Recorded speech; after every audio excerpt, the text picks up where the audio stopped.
Hello, in order to install the iOS launcher on Samsung Galaxy A16 5G, we will need to open the Play Store and we will need to download the launcher from the Play Store.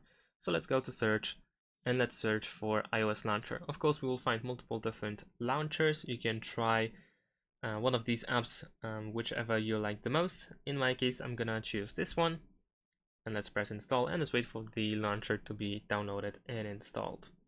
Alright, let's open the launcher. Of course, at first we might need to grant some permissions to make it work. And location I don't think is really needed, so we don't have to allow.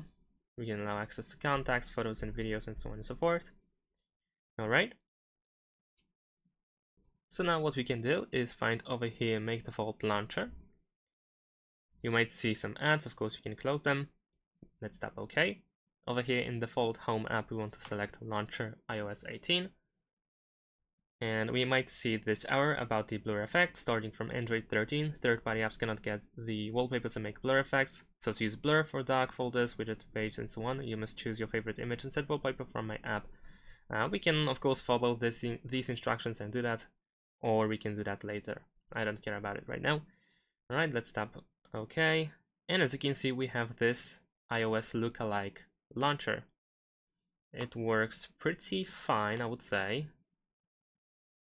Let's see the search.